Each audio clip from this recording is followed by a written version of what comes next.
Hey everyone, this is Victor from Cyborg for Life, and I want to welcome you to episode 125 of Limb Lengthening Live, where the patients interview the guests.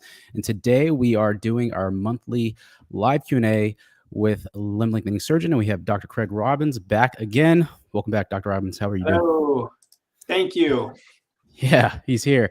All right, and unfortunately, he's not at home, so we can't see the amazing Marshall. Yeah, So, no Marshall. no Oh, Marshall. Marshall.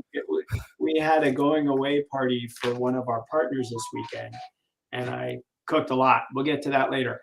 But Okay. I had a trash bag in the garage tied up, and he managed to open the door, get into the garage, and get through all of the leftovers. So I'm sure Marshall was having a little bit of GI distress today. He was not my favorite dog this morning on the way to work. It's probably all kinds of smells. I gotta love it. All right, guys. Well, we are going to do a live Q&A. So there's several ways you can ask your questions to Dr. Robbins today. So we had several that were submitted. So we're going to start off with those because I always honor those first as priority. Okay. But if you also want to ask questions, you can go ahead and put them in the chat. We'll get to those next. And then finally, if you guys want to just click on the link, the join link in the description, you can actually come on the panel and ask Dr. Robbins questions later after we go through the submitted questions. So I'm going to go ahead and share the screen to the Word doc that I have up here, and then we're going to get right to it. So let me share the screen. All right. So we are going to start. Let me just see if we can see this. I'm going to try to blow it up. I never really use... There we go. That's big enough. All right, Dr. Robbins. So this is the first one that we got. So he's saying, I consulted with Dr. Robbins in early February. He mentioned a concern about the size of my bone canal. At the same time, or at the time, he said that I would be able to take the size of 10 millimeters with a P-max. Now that he has done actual P-max cases, looking at my x-rays, what does he think? Will I be able to get the 10 millimeter nail, or will this still be challenging? Thanks. So this is his x-ray. No, that's pretty narrow. Where's the side view? Oh, the side view. Oh, yeah, he did send that. I didn't text it to myself. Yeah, that's right. Okay. Yeah, so all nails go in the same way. We start with a small special drill called a reamer. And if you think of the bone as a tube, we make a hole in the top of the tube, and that lets us put a wire down. So here's the bone. It's not going to show up very well. So here's the bone. The wire goes into the hollow part of the bone, and then I have a hollow drill that goes over the wire. Mm-hmm. So if the inside of the bone there measures 7 millimeter, then I'll start with a small drill that has the ability to hollow the bone starting at 7 millimeters or whatever size. And as the drill goes into the bone, at the top of the bone is very wide. At the bottom of the bone, it's very wide, but in the middle part, the bone is the narrowest. So we pay attention to how much bone is being removed as we're using the various reamers. So whether you're getting a 13 millimeter nail or a 10 millimeter nail, we always start with a reamer that's as small as can fit. So we only remove bone in small increments. If I were to put a 9 millimeter reamer inside of this femur that only easily accommodates 7, then I would be taking away a large amount of bone at one time, and that's not safe for fat embolism and pressure and heat to the bone and many bad reasons why that's not good to do. So we start small and we incrementally add. So in a case like this, I'm still saying the same thing. It's possible, but we won't do anything that's unsafe.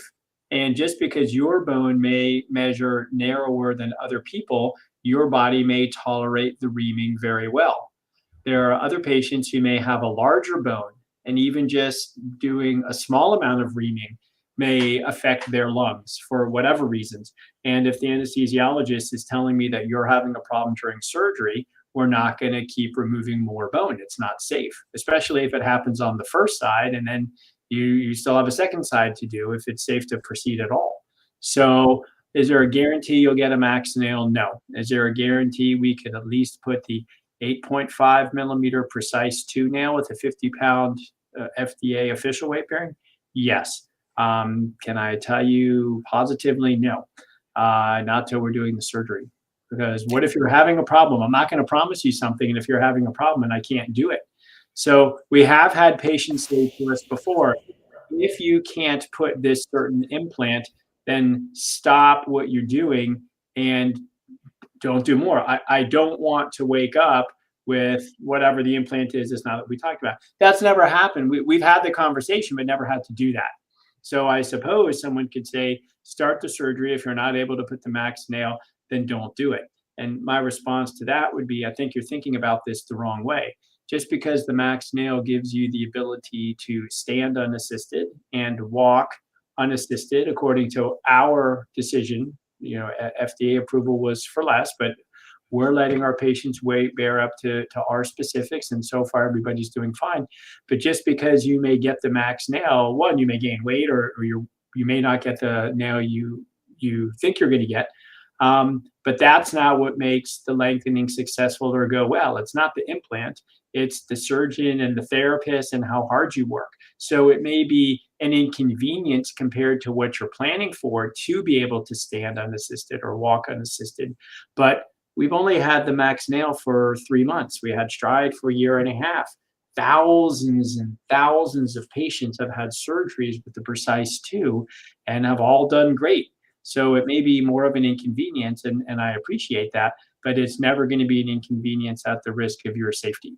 So if this person or any person is dead set on having a max nail put in, and I can't guarantee it to you, then maybe I'm not the surgeon for you, because I won't guarantee something that, one, I'm not positive I can do, and certainly I wouldn't guarantee something that could be against your safety. So I stand by. This is a pretty narrow canal. I did surgery on someone today who had very narrow canals. Actually, almost X-rays exactly like this. The tibias measured bigger than the femur, and it was a struggle, just like this. And it was a struggle putting the 8.5 Precise in. There's no chance that the person I operated on today will be able to get a max nail, and that person knows that. There wasn't a maybe, there was a hard no. And they were okay with that. And they said, I understand. Thank you for trying and understand. So. Gotcha. Now, would NuVasive or Globus, would they come out with a smaller nail if they notice that a significant amount of patients have? That's a good question. I'm not an engineer, so I can't tell you if they're working on something smaller. But it's pretty amazing. It's pretty amazing what they can do in a 8.5 millimeter. Now, 8.5 millimeters is a third of an inch.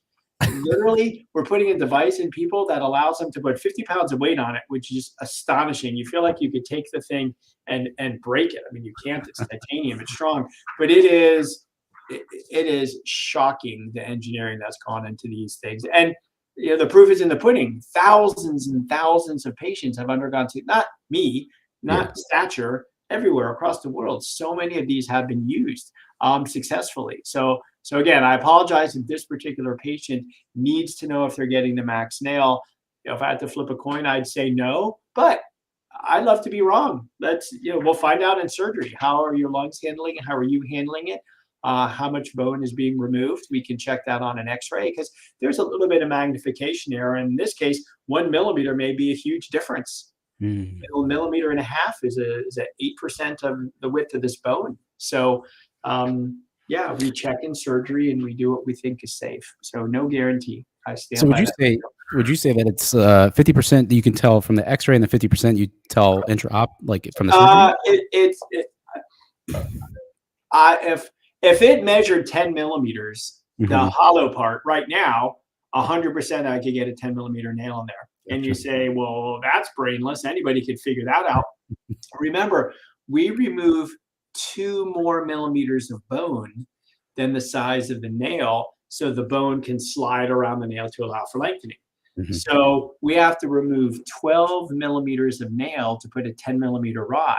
It doesn't have the full width of that bone, but if you subtract 12 from whatever that is, that doesn't leave a lot of bone left.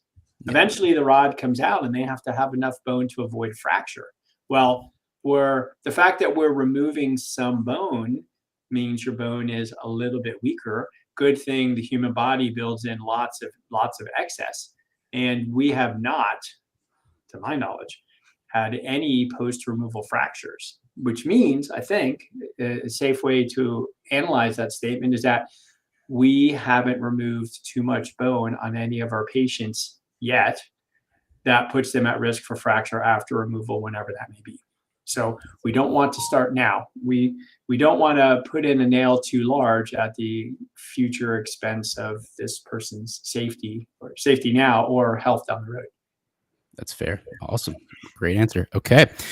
This next question, it's a two-part question. She has two questions here. She says she's a female tibial lengthening patient. She actually did 8 centimeters on her tibias via the fit bone. She says, I'm in my early 30s, and I had the fit bone lengthening of 8 centimeters on the tibias, and I suffered for years of early osteoporosis. My calluses are consolidating. Is there a link between osteoporosis and slow consolidation, or even full ossification of the future bone? So, the simple answer is, in theory, osteoporosis doesn't slow your healing, but you just have less bone to heal. So if, making up numbers here, if a healthy person has 100 units of bone and that bone is cut in half, then it should heal with 100 units of bone. If you're starting with 50 units of bone and cut it in half, it will heal with 50 units of bone. So you still have 50% the bone that the first person did. It's a gross oversimplification, but in theory, no. But there's lots of questions. 8 centimeters in the tibias. I want to know how your knees, your ankles, your posterior tibs are. I want to know what your x-rays look like. I would be shocked if you got 8 centimeters and you have nice bone the whole time. Now, I hope you do. And if so, please tell me what regimen you're taking for supplements, the rate they want, because teach me something, please. Even my young patients with dwarfing conditions, getting to 8 is a real stretch. That was not a pun. Getting to 8 is very challenging. And bone healing in a 30-year-old, especially with known osteoporosis, I worry about nail breaking before healing, consolidation time.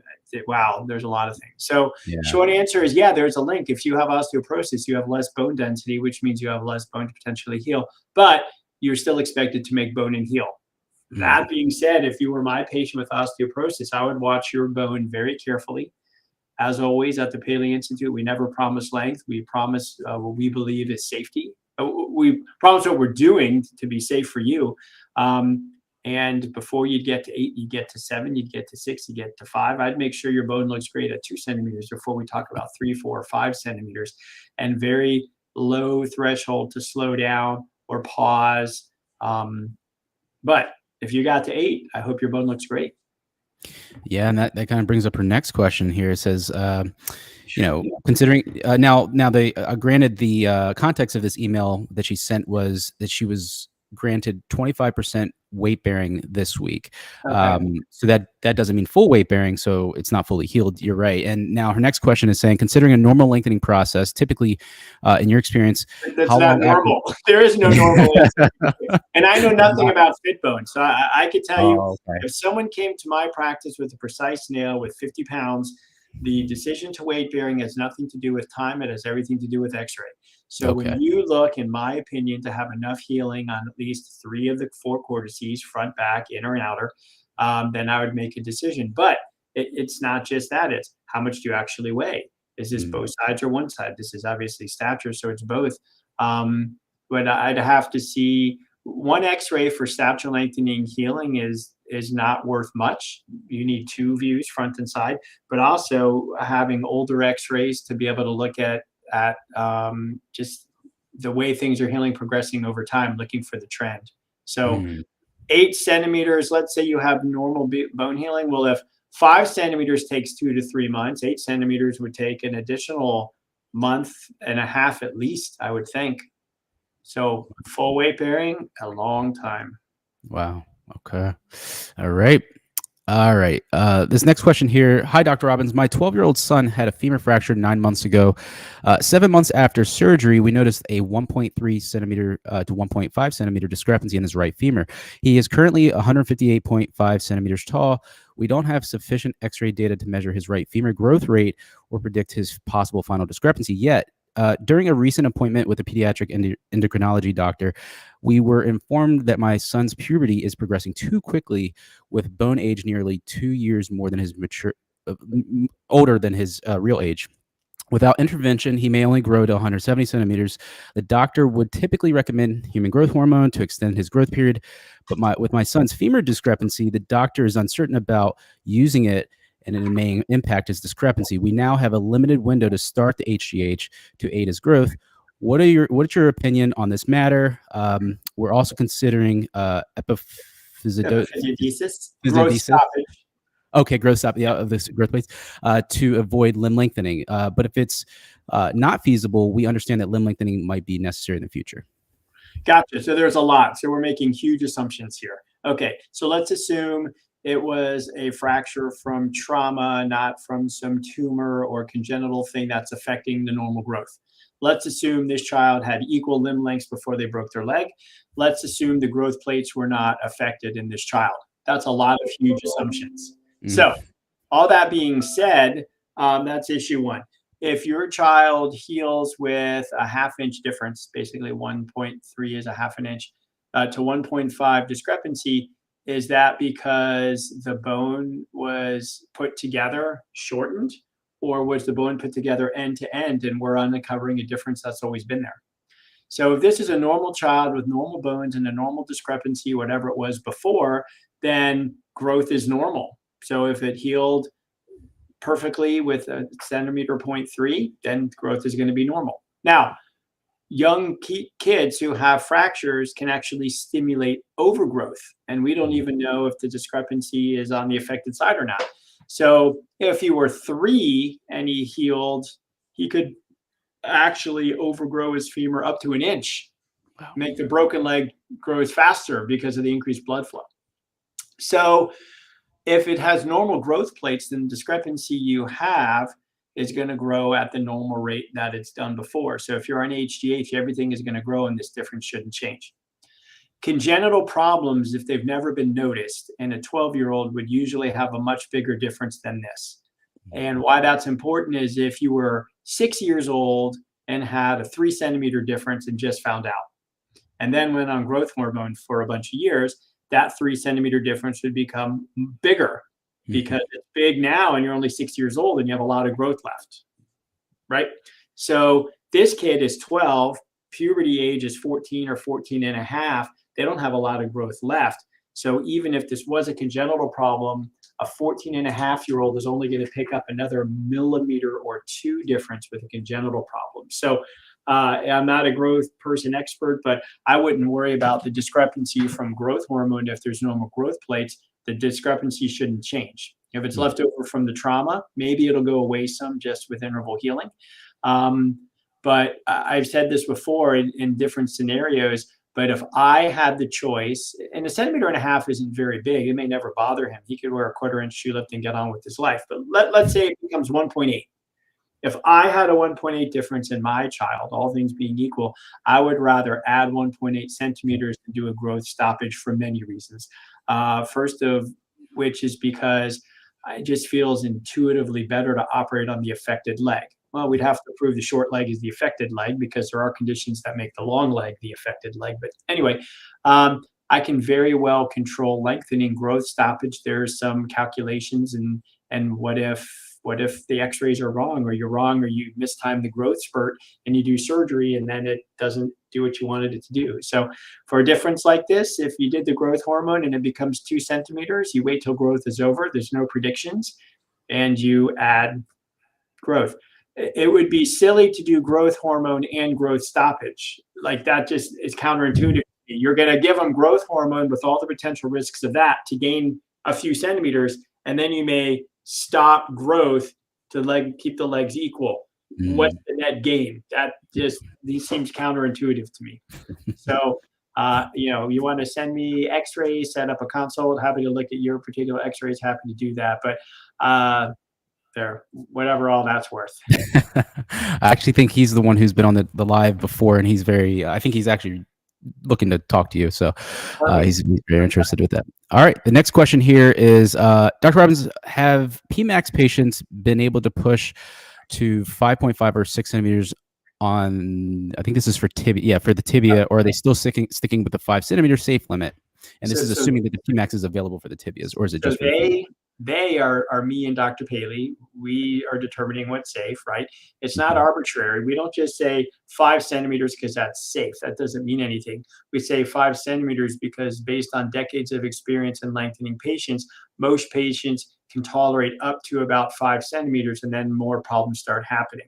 Now, in our institute, we're not going to let you lengthen to the point where you need an Achilles lengthening or a gastroc recession, or you're going to need a bone graft, or your tibia is going to move relative to your fibula. We try to prevent all those. So in our hands, in our experience, we find that most patients, if they want it, can get 4 to 5 centimeters. It is the exception to get beyond 5 centimeters. Nothing to do with its max nail or stride nail when it was around, or the precise. The nail doesn't matter. Same thing with an external fixator. Makes no difference. So it's not tied to the nail. Now, with the nail, if we let you put enough weight, when you can put 150 pounds on 2 legs compared to 50 pounds on 2 legs, you get a free body weight assist to help stretch. So maybe that's, it's easier to stretch your own body because you can now stretch yourself with your tibias compared to having someone push you.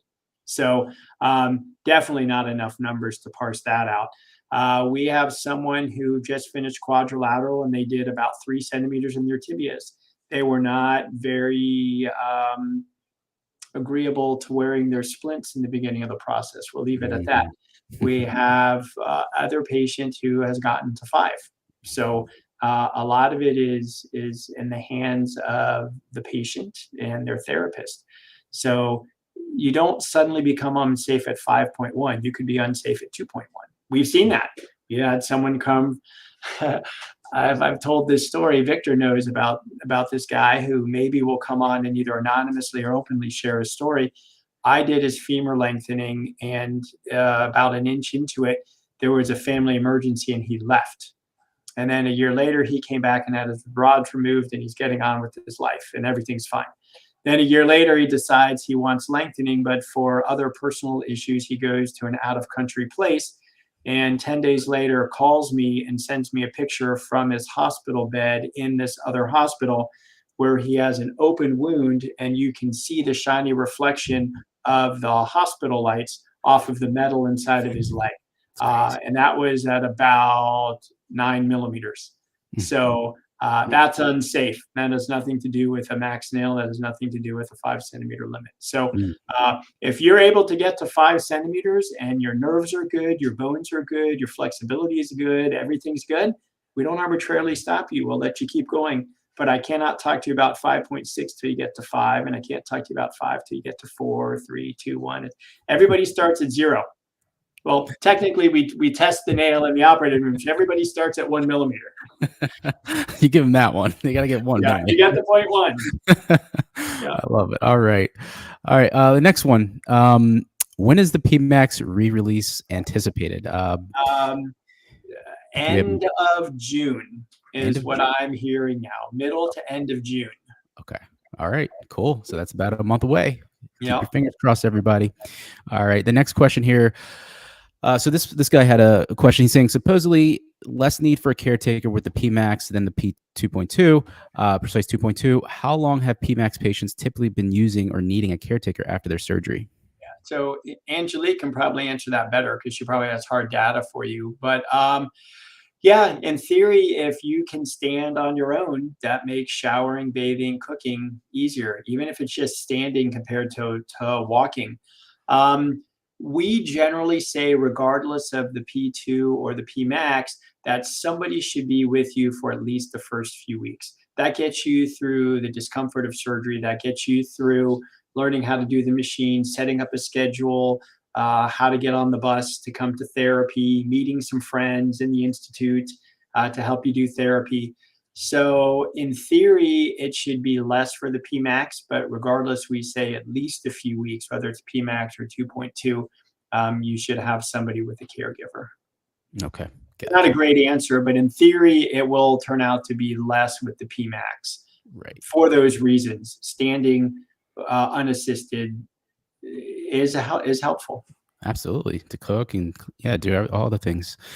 All right. So this next one, he's actually continuing on. He's saying with tibia lengthening, how many days post-op until your bandages are removed or replaced? So the best bandage is the one put in the operating room when it's still sterile and clean.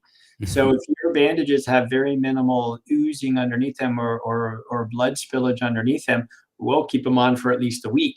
If they do have some oozing underneath them or they get loose, we'll change them before you leave the hospital. So they're on for 2 or 3 days and then they're exchanged.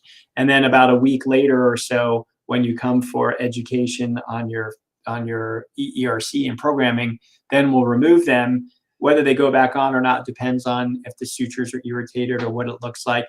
But if you have well-healed bandages that are well applied and aren't leaking, you can take a shower, sit on a chair, take a quick shower, rinse off, not underwater and not tons of soap and scrubbing, but at least rinse yourself, let the bandages dry when you get home. Swimming or walking in the pool, incisions got to be fully healed. Basically 2 weeks is pretty fair. Most patients by 2 weeks are given permission to now submerge and get in the pool. Gotcha. Okay. Same thing, tibial lengthening. When is the standard, or what is the standard or recommended protocol to keep swelling down? And how many days does it typically last? Elevation. Feet, knees, hips. Feet, knees, hips. Okay. Like this. The longer you spend with your legs up in the air, the faster the swelling goes down. Doing ankle pumps, moving. The corollary is standing and exercising your muscles. Your muscles contract, they compress the blood vessels, they help with the lymphatic flow. But the more you're in a down dependent position, the more swelling comes. So the best regimen is you sleep with your legs propped up very high. All the swelling or most of the swelling is down by the morning. You either put on a compression sock or an ACE wrap or something before you get out of bed, before the swelling comes. And then several times per day when you're doing your stretching, you lie down and you put your legs up in the air. Most people by 2 weeks, the swelling is mostly gone, and then a little bit of atrophy, and then it's just, you do get some swelling just from the procedure itself, stretching things. But it's really how good of care you take, how good you take care of yourself. So I would show you my legs right now. I was going to say compression socks, right? Yeah, but I've had these on since 6:20 this morning. I just took them off. So yeah, 12 hours and my toes start to feel a little tingly. So yeah, I just took off my compression socks and I haven't had surgeries. I'm a big believer in compression socks. I am too. And for my own tibial lengthening, I had a compression technique that I used, and it really helped with the swelling as well. Like, I was off the pain pills so much faster with that. So I definitely recommend that. Totally agree. That's a very good point. Yeah, swelling hurts. Yes, it does. It does. All right. He's asking about stitches removal. Our stitches are dissolvable, so they go away on their own.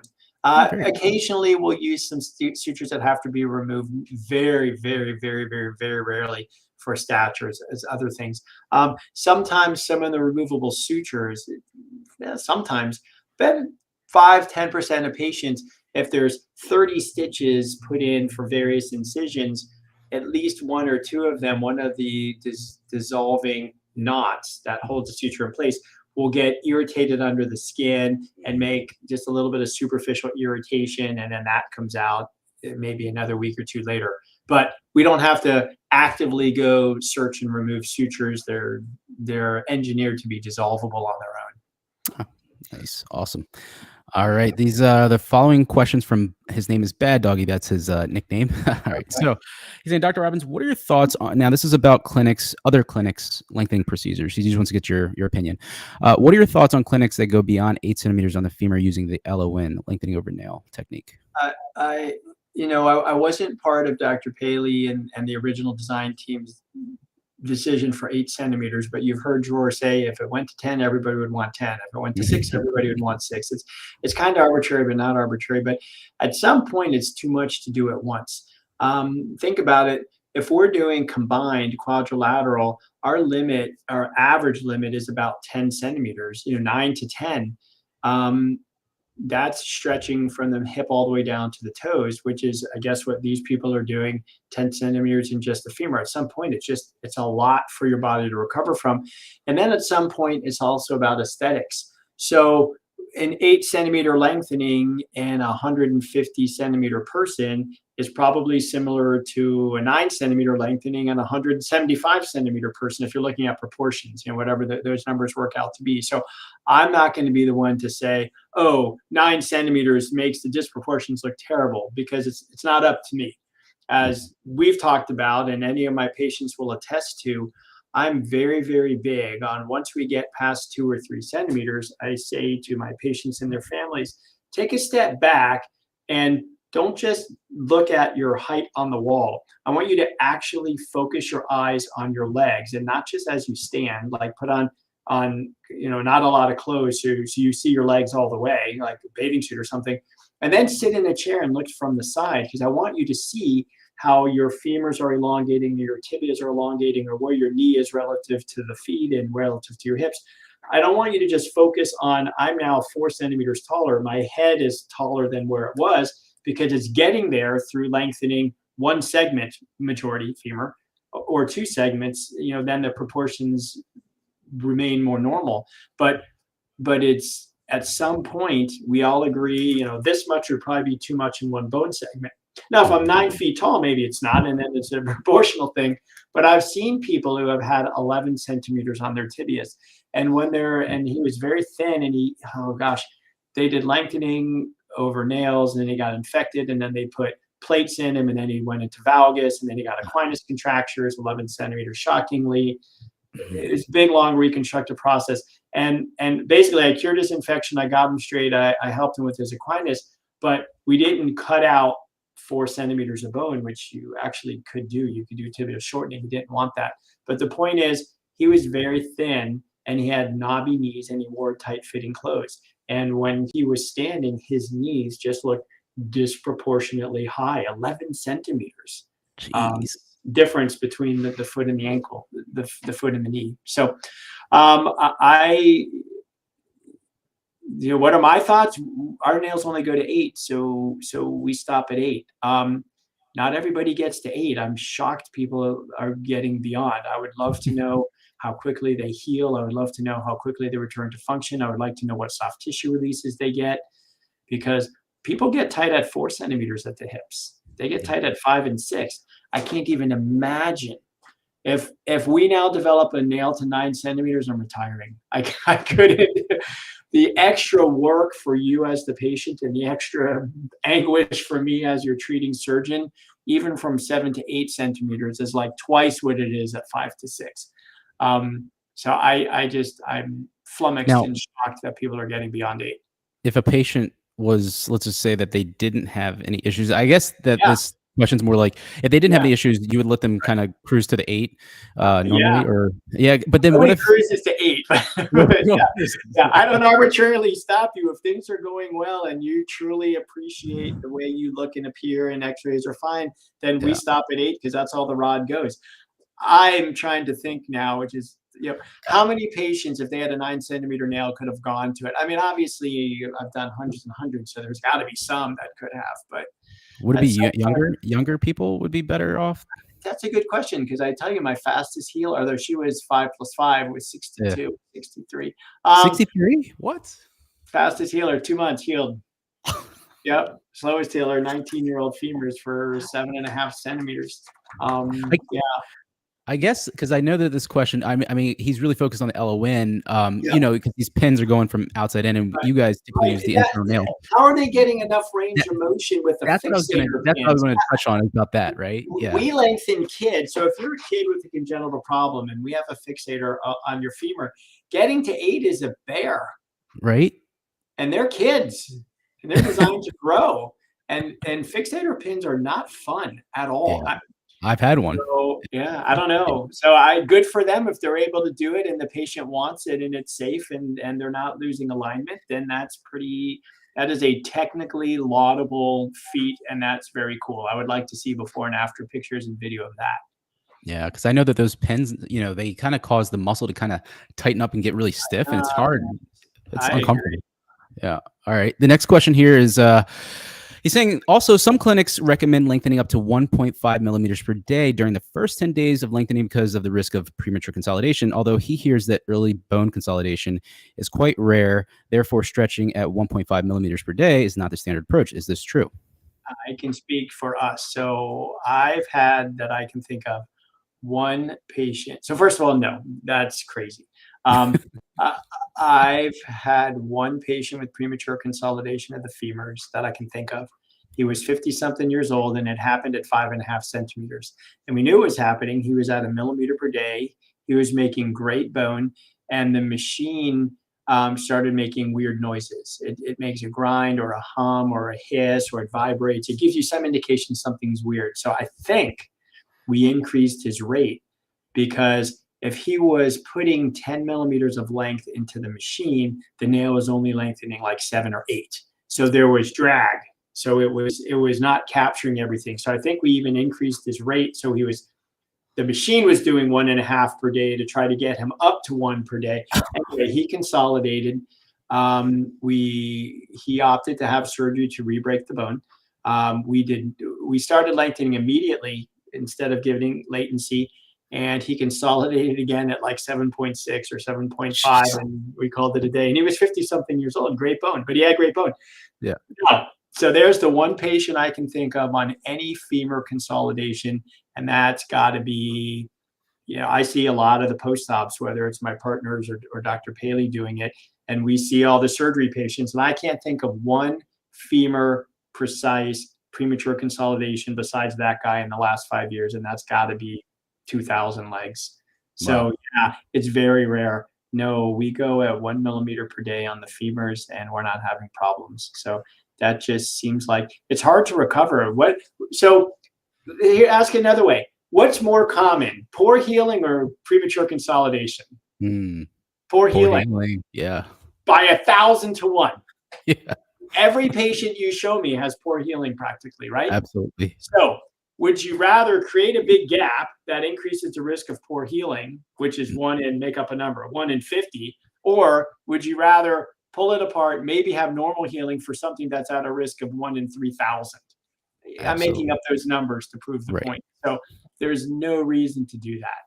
I don't think I think you're setting off. The nerves are not going to be happy. The muscles are going to get tight. You're going to have a lot more pain, and you're starting off behind the 8 ball. And I think this goes back to my statement of inexperienced clinics. I know this clinic that does this, and I think they do it because they have a large patient load that comes through for the cost they charge, and they want people in and out, right? They want to hit the goal and get out. Let's get the next guy in. I think that's what it is, Dr. Robbins. But anyway, I don't know. But look, again, so maybe they're doing 5 times as many as I am, and I'm wrong, and I could be lengthening people faster and get them home faster. You're being too modest. Publish it. Teach me. I'm ready to learn. I don't think they have any research over there. But anyway, all right, let's move on. All right, so he's saying, and lastly, how do you check the legitimacy of a lengthening clinic? What are some key factors you should be looking out for to see if a clinic is good or not? Thanks, Bad Doggy. Yeah, I don't know. Can you access your surgeon? Will he or she answer you? Who's doing your follow-up? Do they have you stay local? Who's doing your therapy? What do patient reviews? If Victor's done 125 Q&As, I've done 5 of them, so there's 120 other people. Have they been on this? Listen to what they have to say. Now, granted, Victor's denominator is the people he's in contact with, so there may be 40 other stellar surgeons out there doing 10 times our numbers, and good for them. But you get what you pay for. George says that all the time, and I agree. And I don't just mean financially, although financially is true. You may save, making up numbers, 27% by going to another place. But if your risk of a complication is 5 times what's somewhere else, then that's a risk-benefit ratio. And this is your health. This is not to be taken lightly. This is not, I got 3 months off. I got $84,000 because I sold Bitcoin. Let's go be 2 inches taller. If that's your mindset, please don't come here until you're ready to have an honest conversation about this. This is big time stuff. We are breaking your legs. We're taking you, intact, whole, normal, fully functional person. And though very rare, if a 1 in a million thing happens to you, it's happened to you. deep infection, fracture, hardware failure, nerve issue, artery laceration, you know, whatever it is, incredibly rare. But if it happens to you, it's 100%. And it's wonderful the other people didn't get it, but you did. So, you know, how do you check legit? What is their web presence? What do people say? We don't advertise. You know, we don't have billboards. We're not on the talk show circuit saying, hey, look at what we do. People ask, and we try to educate, but we think our reputation stands, and we let that speak for itself. So the Latin phrase res ipsa loquitur, the thing speaks for itself, or caveat emptor, buyer beware. Those come to mind. Absolutely. And I always say nowadays, as you know, my favorite word, inexperienced clinics are doing more marketing. I always say experience and exposure are two different things, right? Like you guys have world-class experience, and then they could have world-class exposure, but you know, people, they see a video, they say, oh, look at that person. They got, you know, 6-7 inches taller. I want that. Yeah. I tell them all the time, I'm in consultations and emails and messages that say, hey, look, exposure and experience are two different things. You got to look through that, you know. So. Very smart. Yep. And that's why you're here, Victor. Give us exposure and share that's right. Education, and everybody goes to this knowing what questions to ask their surgeon, whether they come to us or somewhere else. So that's great. And it's all thanks to you. I mean, without you, this whole live stream thing wouldn't have even started. So that's why we're here. So thank you. Team. We're here for the patients. Absolutely. All right. So question number 11.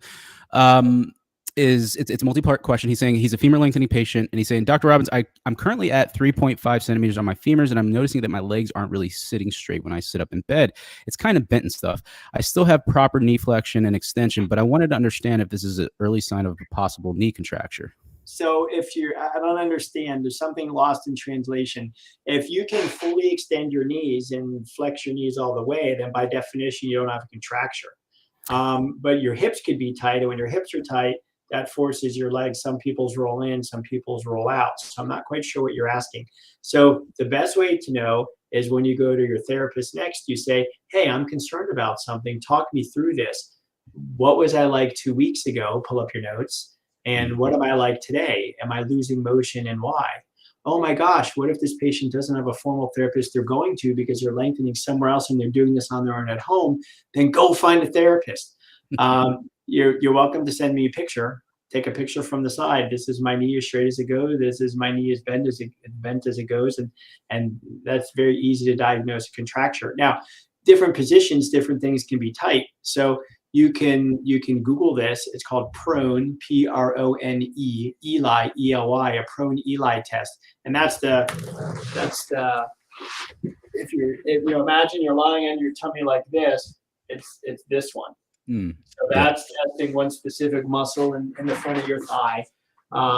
You could check your hip flexion. That's called the Thomas test. There's all kinds of different clinical exams. You could Google, how do I evaluate for a knee flexion contraction? There's probably 15 different things you could do to diagnose yourself. But the fact that you're worried about it makes me happy, because it means you're actively part of this process. So you need to discuss with your surgeon. Do you need more PT, whether it's prescribed or on your own?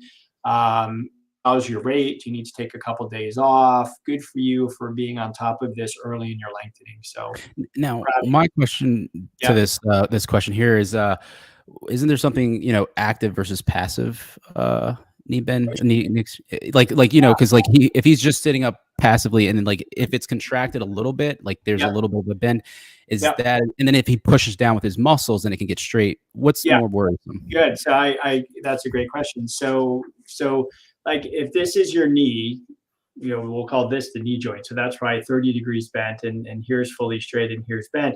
What Victor is saying is, let's say it's, you know, there's fully straight, it rests like this. It's almost straight, but if you push hard, you can get it straight. Right. And the way I say that is, for 23 hours, 56 minutes, and 52 seconds, your knee is bent. Okay. For 8 seconds, when I push on it, it's straight. That's not good. Okay. So you are right. I would rather you develop loss of bending, flexion, than loss of straightening, extension. So my patients are counseled, when they're sitting, their heel should be propped up and their knee should always be unopposed.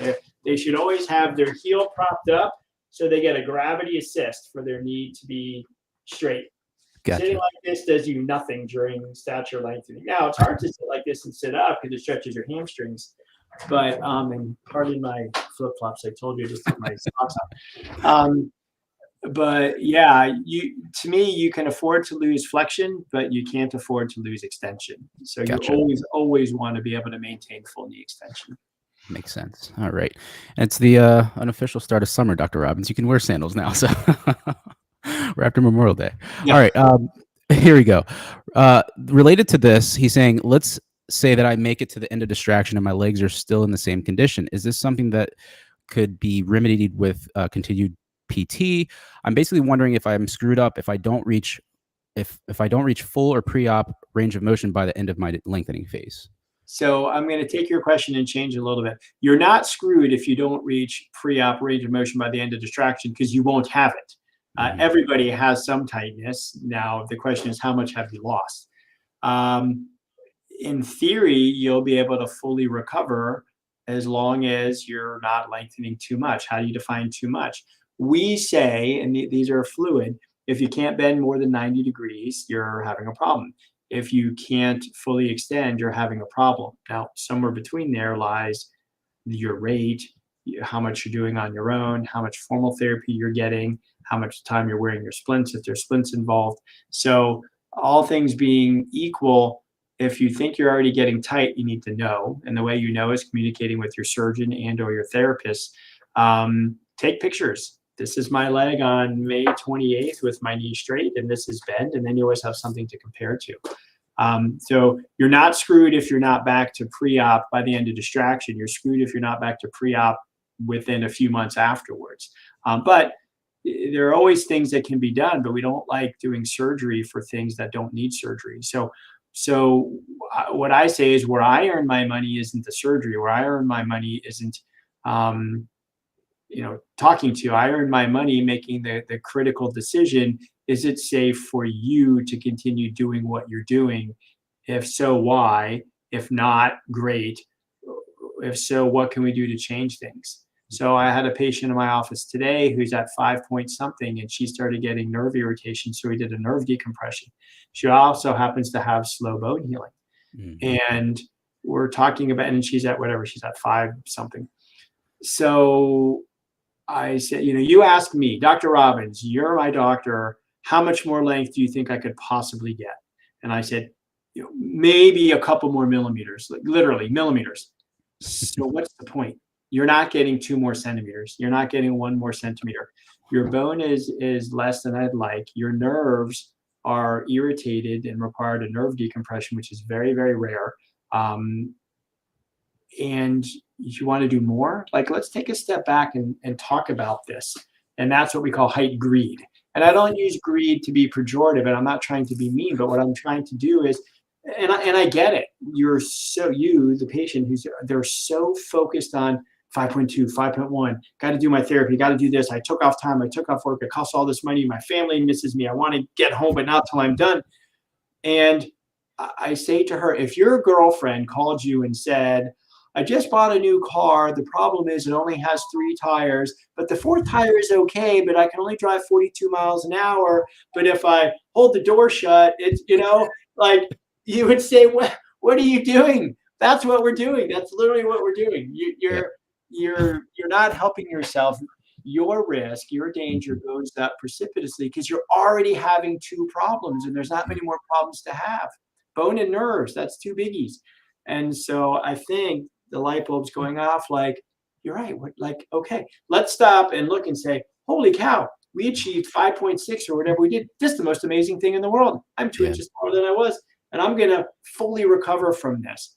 What am I going to risk? More nerve irritation and slow bone healing, and be the first patient Dr. Robbins has ever had that I can think of that needed surgery to get the femurs to heal? Not on my watch. Nope. Gotcha. I love it. That is great. Okay. I think, that was all the submitted questions. So guys, if you're in the live chat, if you see the link below, you can come on. I know we had Guy pop up here earlier. He jumped off. If you want to ask Dr. Robbins your questions, feel free. Otherwise, we're going to go ahead and answer the live Q&A questions. Let me just stop sharing. Alrighty. So this question from DJ Cyborg, my namesake, he's saying, yo, Vic and Dr. Robbins, I have a question from DJ again? Axel saying, Yo, he big. didn't make it tonight, so I know. He is a cool guy. He is definitely. So he's saying his question is, how much athleticism will be lost from a gastrosoleus recession? Yeah, well, in theory, none, but any length. Why are they doing it? Probably over lengthening, but maybe it's not. Maybe this was some traumatic thing and has nothing to do with stature lengthening. So a recession doesn't do anything to the muscle. It does the surrounding tissue around the muscle called the fascia, and part of the tendon. Maybe you do lose some. I mean, it can't be none. What level are you at? Better to not have to do it than to do it. Yeah, I agree. That's all about that prevention. This one from Ab is saying, what is Dr. Robbins' experience with a PMAX nail bend so far? I have a 3 centimeter discrepancy on my left leg from a childhood injury. So so I think the question to ask, whether it's me or other surgeons, what's your experience with lengthening? It has nothing to do with the max nail. Max is like we have however many nails we have in and so forth. They're all doing fine, and there's no difference putting the max nail in than the precise or the stride. They all went in the same way, basically. If I had a 3 centimeter discrepancy and it was bothering me, I would have lengthening, whether it's the max nail or whatever. Put in perspective, you're however old, it's been there for 20 something years, it's causing you problems. That 3 centimeter difference, you wear a shoe lift for the rest of your life and you never have a problem. But if you choose not to, or you want to take a shower without a shoe lift, or run around on the beach, or do things without a shoe lift, then have the surgery. Hello, everybody. Hold on, Nizo. Dr. Robbins still talking. If you're on crutches for a couple of months till you heal, great. Then that's the price to get your leg lengthened. And so, yeah, I'm a big believer, and Victor, I think, would second that. It's worth, whether it's precise 2 or max or some other implant, especially if it's only one leg. You always have a good leg to stand on, so you can stand, you can shower, you can meal prep and get dressed and take care of your kids and all this stuff. So much easier. I do think, though, that the precise max, if it's there and you get it done with a discrepancy, it does help put your foot down. Yeah, why not? Why not? Right? I agree. If you can put it in, why not? I totally agree. Yeah, absolutely. Okay, Nizo, welcome to the show. You've been on here before. I have surgery with Dr. Paley day after tomorrow. Just here to say hi. Oh, you're just here to say hi. Hi, Dr. Craigs. How are you? Hey, how are you doing? So we're doing surgery in 2 days. What are we doing? We're doing a tendoachilles shortening with fibula fixing and my peroneal tendon repair. We're doing it in Abu Dhabi. Gotcha. I was going to say, he's not here, so you must be in Abu Dhabi. And why are you having all of that done? Because I tried to save money while doing limb lengthening, and I had bilateral non-union, I had nerve damage, I had a lot of problems that needed to get fixed by Dr. Drar. And then also, this is the last stage where he's going to shorten my Achilles tendon, and he's going to create an equinus, and then we're going to do serial casting. Yep. So unfortunately, you're not the first. So you guys have talked about this. Yours is a cautionary tale for things for other people to learn from and what to ask. And it's easy to say the inexperienced place or shame on this surgeon or whatever, but you, the patient, not necessarily you, but you know what I mean? Yeah. Websites like this give us information, and hopefully everyone's doing their homework and they can ask these questions. So they don't wait till they're at 5 centimeters with a big hole in their bone. They're at 1.5 centimeters saying, where's the bone? That is exactly what happened to me. So where I went to a very non-professional clinic in India, and then I had a 7 centimeter length. So they said I could go up to 9 centimeters on the tibia. So people over there were doing 9 centimeters. I met someone who did 9.2 centimeters on tibia, believe me or not.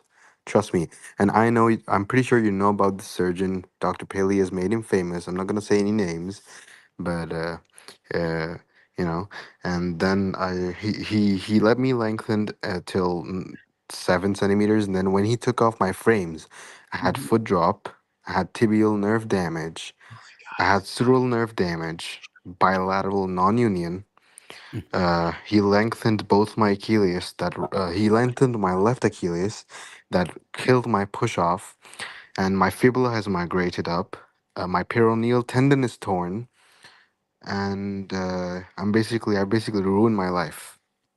And well, I think you're in the right hands to get your life back. Certainly not. Dr. Paley already did an operation on me before. to fix half. He said that he would do the second half later. Yeah. So first we did bone grafting and everything. Now it's just Yep. the Achilles tendon and the peroneal tendon. Yep. Oy.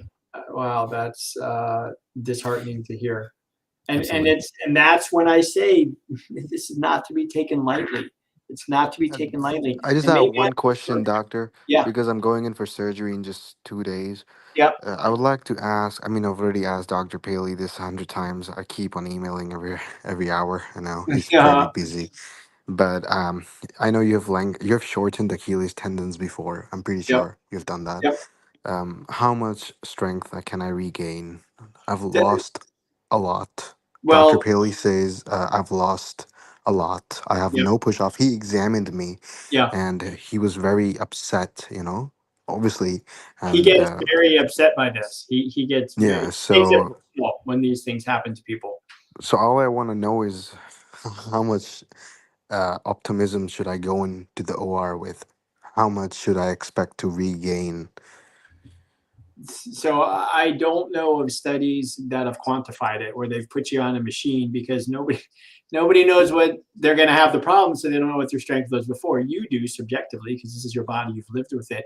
But the interesting thing, do you understand why you get weaker when you do a tendon lengthening? So there's Yeah, something Dr. called, Paley explained it to me, yes. yeah. Because So the muscles don't adapt. exactly. So the muscles have to stretch, and when you cut the tendon, that makes up for the muscle stretching. And muscles have to be stretched to be able to contract. So if you cut the tendon, you get the length, but the muscle isn't stretched, so Are you still lose. this exactly. Yeah. So yeah, it's called the Blick curve, I think. Anyway, so yeah, he's going to shorten your tendon. How much do you shorten it? Well, there's only a certain amount that your ankle can go down, He said but he's gonna do about 2 to 3 centimeters. so, That's what his so plan is. you know, so if your tendon is shortened as much as it was lengthened, then in theory you should be able to get the vast majority. There's no reason why you can't get it back. Do I Okay, think and 100% I've like also you were yeah, please before? go Well, on. you were also lengthened, and you were lengthened a lot. You were lengthened 7 centimeters. So even No, though but that was actually shortened by him before. So he shortened it back down to 5.1. gotcha, but for a while you had all that extra length, and you were probably stuck in Aquinas. I'm guessing, like Right. yeah, right. Right. You're like putting all the pieces back together. Do I think you'll be? There's no reason if the muscle wasn't damaged and your nerves are back functioning, Yeah, they and are back. to get your tendon back to a normal length, then your muscle still works. The tendon's going to be shortened. There's no reason you can't get back to the normal things.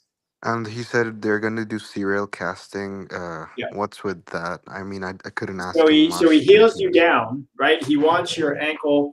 I don't know where my camera's backwards. He wants your ankle down so that the tendon's here. He shortens the right. tendon that brings your foot down, and then I think it's 6 weeks later he'll then start Yes. stretching to stretch your foot back. And the stretching isn't stretching the tendon repair. That's why he waits 6 weeks to let the tendon heal. The stretching is now stretching the muscle. So some Right. people will come in and they have that ballerina foot ankle down for whatever reason, and we'll do casting just to try to stretch everything out, but because maybe Right. that works. Non-surgical is better than surgical if you expect some improvement. Right. Well, Yeah, good luck. guys, don't do this. Do not let anybody lengthen your soft tissues. Whoever is watching the stream, Yeah. Yeah.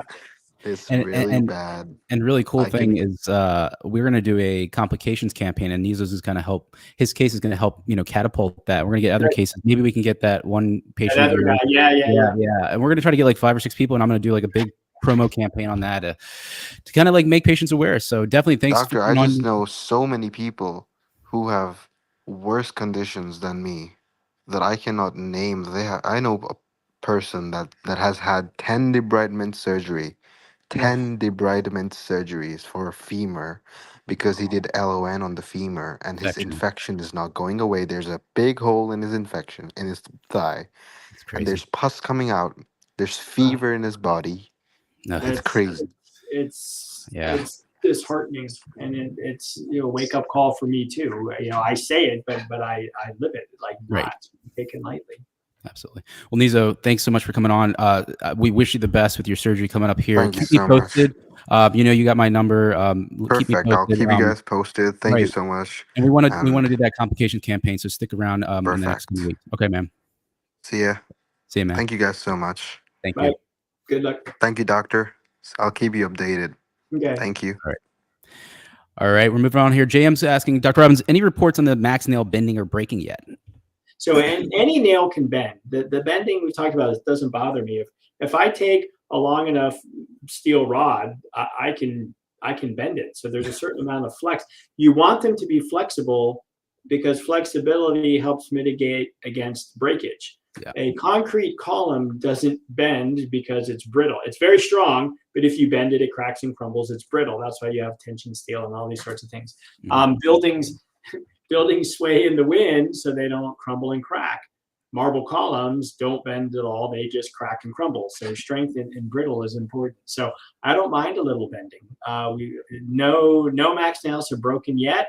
That just means that everyone's following instructions so far and nobody's gone skipping rope or dancing or exceeding their nail. But given enough time, metal will fail. It's a race between healing and failure. But we think we have good relations and understanding, and our patients are educated to know what they can and can't do and what the consequences of their actions are. So I don't mind bending. Bending happens.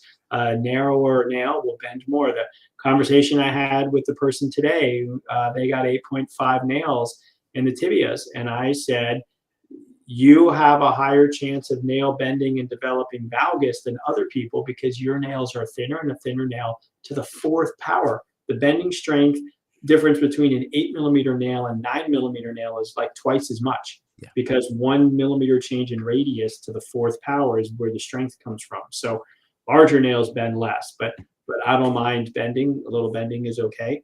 Particularly in the femurs, because it offsets the valgus. Mm-hmm. But nothing's broken yet. Our patients are adhering, and so far, good engineering.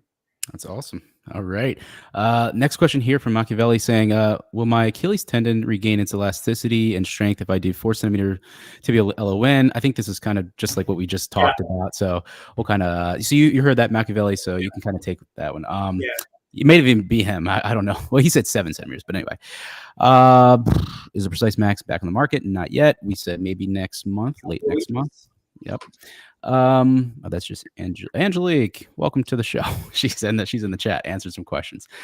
All right, let's see. Any questions in here for Dr. Robbins? We are over the hour mark, and he's probably going to go home and become Bobby Flay for his family. So we did. Yeah, are we gonna today talk about books and cooking? Are we That's right, guys. We missed it. We will do that at the end.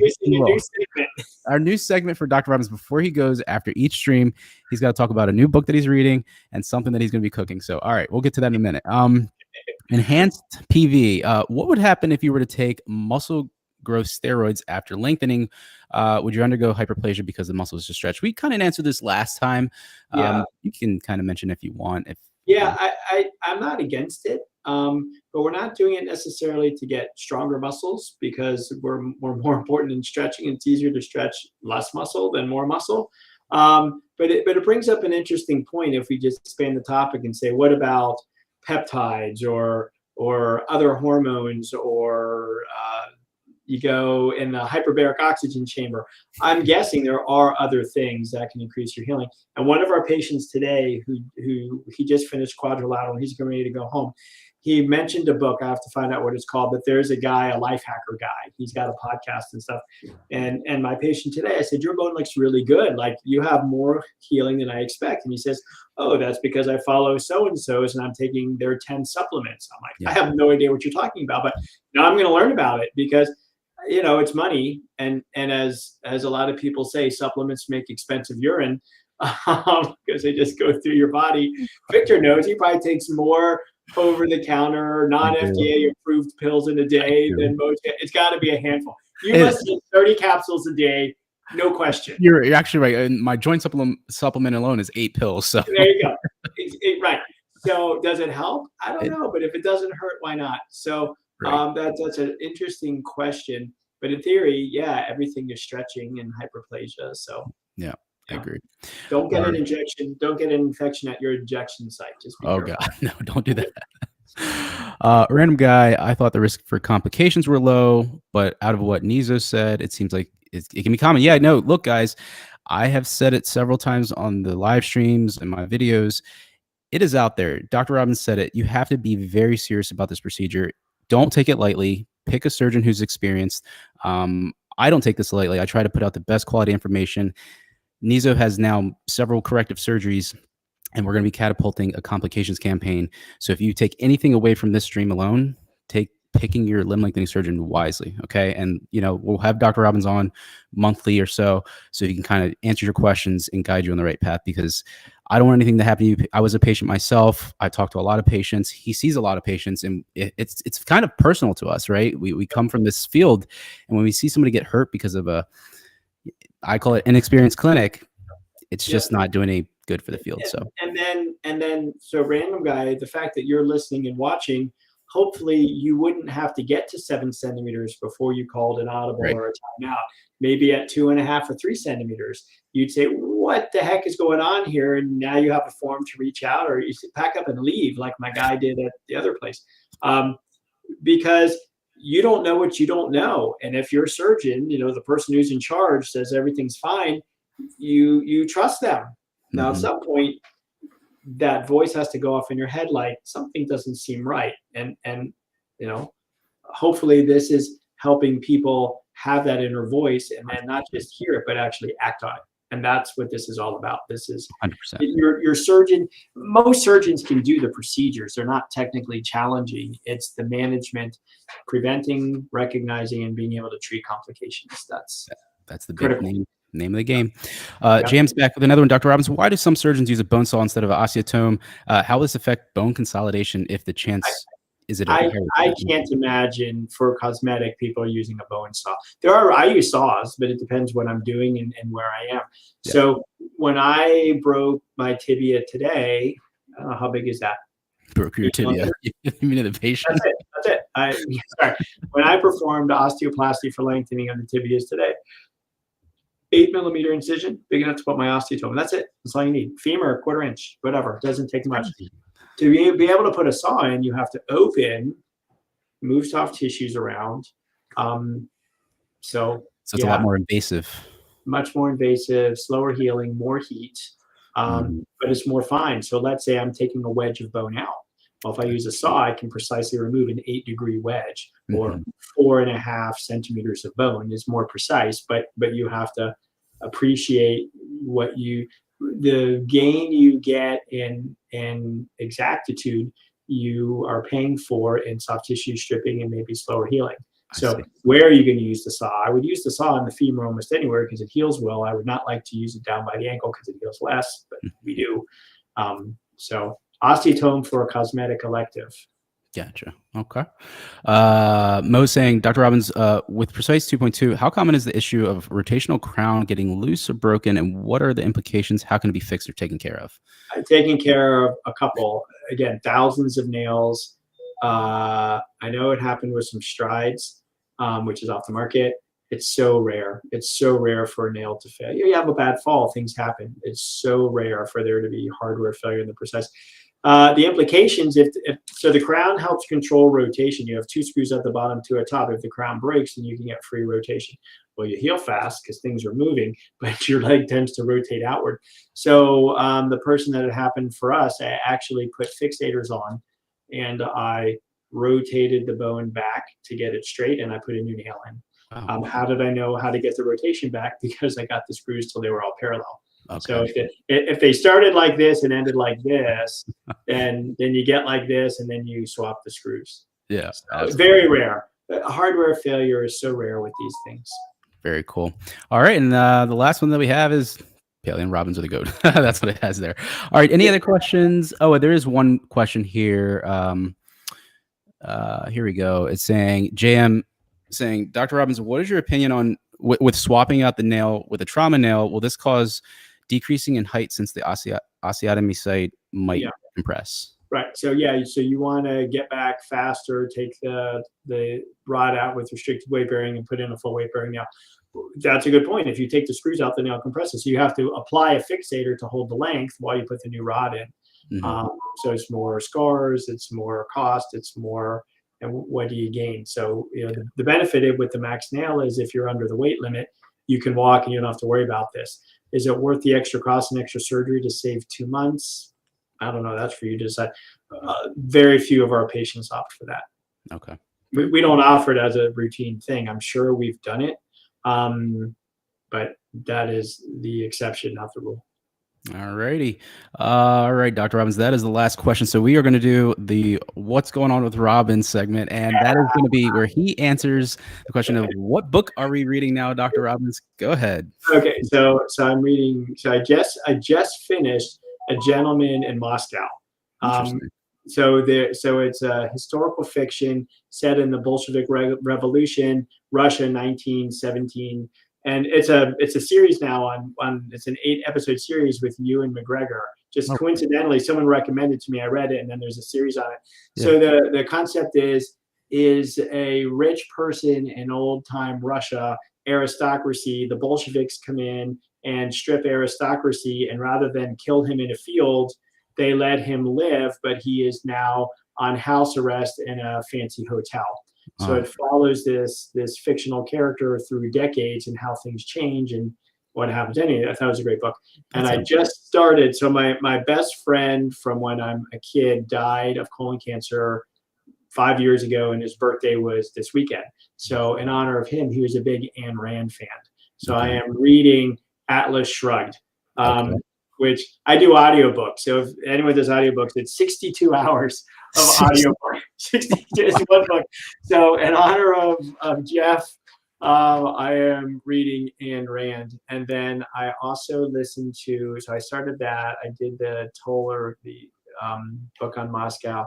Oh, and I listened to a short science fiction book called Murderbots, which it's kind of like a humanoid who has prosthetic for self-defense, and his brain is partly computer, and he realizes he's human and a robot, and mayhem ensues. So those are 3 books this week. So that should be just called Cyborg. Come on, you're on this. Yes. Here we go. Exactly. He's a cyborg. That's funny. I didn't think about that. He's a cyborg. Yeah. So one of my partners, who was a fellow who worked with us for a few years, is now leaving, and he's going to a new job. So we had a going away party. So on Thursday night, I did 24 pounds of pulled pork. Oh, wow. On Friday, I did 12 rack of ribs. On Saturday, I did 23 pounds of brisket. Oh, my God. I had it all ready for the party on Sunday. Included in that was 8 pounds of bacon for the smoked potato salad and the cowboy baked beans. And you didn't invite me? You weren't here. That was gone. About 70% of it was gone Sunday. Jeez. And then last night we had 20 more people. There were like 50 people, and my kids came over. And then we had 20 something yesterday. So all that food's gone. That was a 3-day cook. That was a beast. I'm exhausted. I bet you are. And then you did surgery. 70 pounds of meat. That's crazy. The smoker was going for 3 full days. The smoker was just going around the clock. Is there any consolation? I can go through 40 pounds in about 2.5 weeks, but still, in 3 days, 70 pounds. That's yeah, you eat about a cow every 79 days. I do. You might as well just have a farm and it's saying Cyborg for Life territory. I love it. Incredible. All right. Well, Dr. Robbins, I want to thank you for coming back on again for another amazing live Q&A. So he'll be back sometime next month, guys. So if you have questions in between, feel free to send them to me. But if you want to follow Dr. Robbins, he's actually in the Facebook group online. You can email him. You can reach out to the Paley Institute. I have all their links below. And he'll be back next time. So for episode 125 of Lengthening Live, this is Victor and the amazing Dr. Robbins signing out. See you guys next time. Bye.